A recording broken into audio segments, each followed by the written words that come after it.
Pirms dažiem gadiem Latvijā sarosījās cilvēki, kuri vēlējās iedzīvināt īpašu kaimiņu savstarpējas palīdzības sistēmu, kam dots nosaukums kaimiņu drošība. Tika izveidota biedrība, un šobrīd tās dalībnieki, kā brīvprātīgie, uzrauga paši savas apkārtnes dzīvojamos rajonus.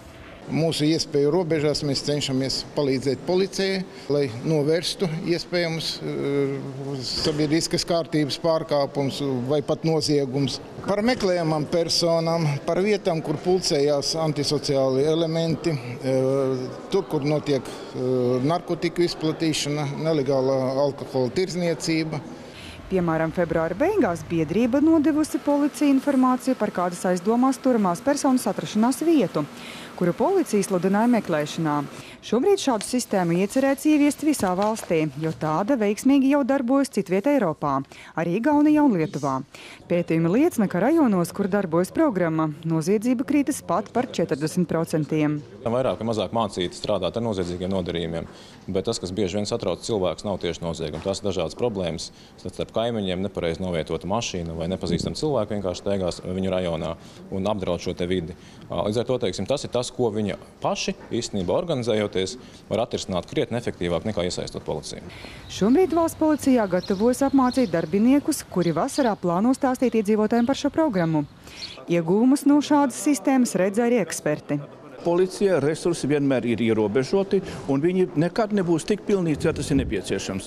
Mēs runājam par finansiāliem resursiem, kad pabērnu lomā šaubām valsts policija visu laiku ir bijusi. Kaimiņu drošība ir pietiekoši spēcīgs instruments, kas ļautu tātad mūsu pietiekoši nedrošos apstākļos varbūt šo drošības līmeni paaugstināt un iedzīvotāji dzīvot aizsargātāk.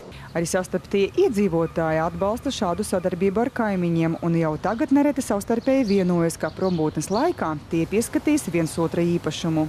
Mums ir ārkārtīgi laba sētniece, kas reizēm pie durvīm paprasa, uz kurien jūs ejat, pie kā jūs ejat. Tā kā cilvēki ir ieinteresēti. Jūs ieinteresētu šāda programma, kaimiņu drošības programma, uzzināt kaut ko vairāk par to, piedalīties? Es domāju, ka tas ir vēlams. Es noteikti atbalstītu to, jo tā ir mūsu paša aizsardzība. Возможно. Jā, iespējams arī piedalītos. Piemēram, mēs ar kaimiņiem jau tagad apmaināmies ar telefoniem. Ja kāds brauc prom atpūsties, tad citi kaimiņi kāpņu telpā pieskat šo dzīvokli.